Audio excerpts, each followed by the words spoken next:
আজকে ভিডিওটা তাদের প্রত্যেকের জন্যই ইম্পর্টেন্ট হতে চলেছে যাদের বাড়িতে কন্যা সন্তান আছে। কেন বলছি এটা? কারণ আজকের যে স্কিমটার ব্যাপারে আমরা ডিসকাস করবো সেটা অলরেডি আই থিঙ্ক থাম্বনেল থেকেও আমরা অনেকেই দেখেছি। সেটা হচ্ছে SSY। পুরো নামটা কি? সুকন্যা সমৃদ্ধি যোজনা, ঠিক আছে, বা যোজনা। তো এই যে স্কিমটা, এটা কিন্তু দেশের প্রধানমন্ত্রী একটা স্কিম, মানে একটা কথা বলেছিল, বেটি বাঁচাও বেটি পড়াও। এই যে স্লোগানটা, এই স্লোগানটার আন্ডারেই তৈরি করা হয়েছে যে কিভাবে কন্যা সন্তানদেরকে তাদের লাইফকে আরো বেশি সিকিউর করা যেতে পারে। একজন সাধারণ খেটে খাওয়া মানুষ, সেই মানুষটা কিভাবে তার কন্যা সন্তানকে আরো বেশি সিকিউর লাইফ দিতে পারে। তো সেই জন্যই কিন্তু এই স্কিমটা করা। ভালো করে আমরা স্কিমের প্রত্যেকটা যে পয়েন্ট আছে সেগুলোকে দেখবো, ভালো করে শুনবো, এবং তারপরে যদি কোনো কোয়েশ্চেন থাকে ডেফিনেটলি কমেন্ট সেকশন ফাঁকা পড়ে আছে, সেখানে আমরা কমেন্ট করতে পারি। এবং প্রত্যেকে এই যে কথাটা আমরা বলছিলাম যে বেটি বাঁচাও বেটি পড়াও, এই যে কনসেপ্টটা, সেই কনসেপ্টটা যাতে আমাদের প্রত্যেকের কাছে ক্লিয়ার হয়ে যায়। তো একদম প্রথম থেকেই শুরু করা যায় যে সুকন্যা সমৃদ্ধি যোজনা এটা আসলে কি। তো প্রথম কথা আমরা বললাম যে যদি বাড়িতে কন্যা সন্তান থাকে, এবার এই কন্যা সন্তান থাকলে তার বয়স কিন্তু 10-এর উপরে উঠে গেলে হবে না, কারণ এই যে স্কিমটা এটা শুরুই হয় 10 বছরের নিচে থেকে। তাই 10 বছরের নিচে যদি কোনো কন্যা সন্তান থাকে তাহলে তার জন্য আমরা পোস্ট অফিস বা ব্যাংকে গিয়ে কিন্তু এই ধরনের একটা স্কিম করতে পারি। তার ফলে কি হবে? প্রথমেই চলে আসে রেট অফ ইন্টারেস্ট, মানে কত টাকা সুদ এখানে পাওয়া যায়।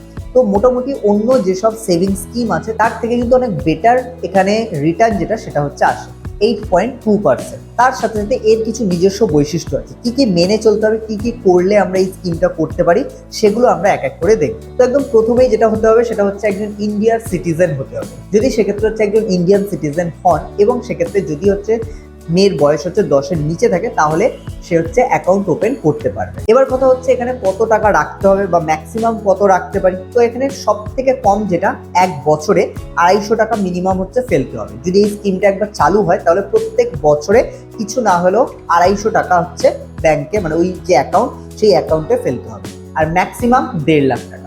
এবার অনেকের মনে হতে পারে যে 1.5 লাখ টাকা 1 বছরে, আরো বেশি তো চাইলে অনেকে ফেলতে পারে, যে ওই যে অ্যাকাউন্টটা, ওই অ্যাকাউন্টে চাইলে 2 লাখ, 2.5 লাখ, 3 লাখ, 5 লাখ টাকা ফেলতে পারে 1 বছরে, কারণ অনেকের ক্ষেত্রে ইনকাম অনেক বেশি।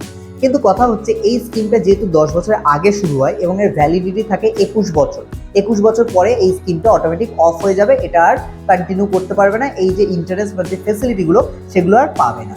তাহলে সেক্ষেত্রে এই যে 21 বছর টাইম দেওয়া হচ্ছে, এই 21 বছরের মধ্যে এই টাকাটা যদি রাখা হয় তাহলে একটা কন্যা সন্তান বা একজন মেয়ে বা একজন ফ্যামিলি মেম্বার বা গার্জিয়ান হয়ে সেই বাচ্চাটার জন্য বা সেই মেয়েটির জন্য একটা সুরক্ষিত ভবিষ্যৎ করা যাবে। ঠিক আছে, 1.5 লাখ টাকা পর্যন্ত যদি কেউ ফেলে।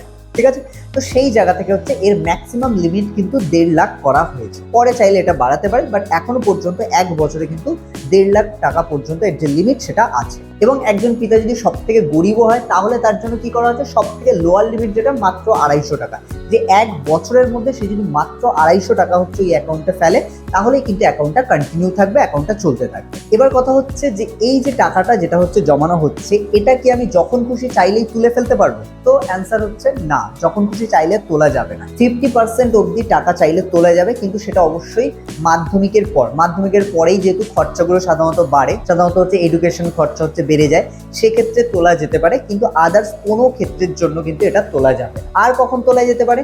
যদি যে কন্যা সন্তানের জন্য সেই টাকাটা জমানো হচ্ছে তার বয়স যদি 18 হয়ে যায় এবং তারপরে যদি বিয়ে দেওয়ার ব্যাপার থাকে, তাহলে কিন্তু সেক্ষেত্রে টাকাটা তোলা যেতে পারে। যেহেতু এজ 18 হয়ে গিয়েছে এবং বিয়ে দেওয়ার আইনত এই এজটাকেই আমাদের ইন্ডিয়াতে ফিক্স করা আছে, সেই কারণে এই এজটা কমপ্লিট হলে তার প্রপার প্রুফ সহ দেখালে তখন কিন্তু এখান থেকে টাকা তোলা যাবে। এবার কথা এটা ওপেন করার জন্য, এই অ্যাকাউন্টটা খোলার জন্য আমাদের কোথায় যেতে হবে? আগেও যেটা বললাম যে আমরা সিম্পল পোস্ট অফিসে যেতে পারি, অথবা আমরা যে কোনো অথরাইজড ব্যাংকে যেতে পারি, like state bank of India, HDFC বা আদার্স যেসব সেন্ট্রাল ব্যাংক আছে, মানে আমাদের যে ব্যাংকগুলো আছে সেগুলো। তবে অবশ্যই বড় বড় ব্যাংকে গেলেই সেটা ভালো। তাহলে অ্যাকাউন্ট ওপেনিং এর জন্য তাহলে এবার কি কি করতে হবে? টাকা পয়সা কি কিছু দিতে হবে? তো অ্যান্সার না, টাকা পয়সা কিছু দিতে হবে না। সিম্পল অ্যাকাউন্ট ওপেনিং যে চার্জ থাকে সেটা নিতে পারে কোনো ব্যাংক, যদি প্রাইভেট হয়, আর আদার্স অন্য ক্ষেত্রে নাও নিতে পারে, পুরোপুরি ফ্রি অফ কস্ট।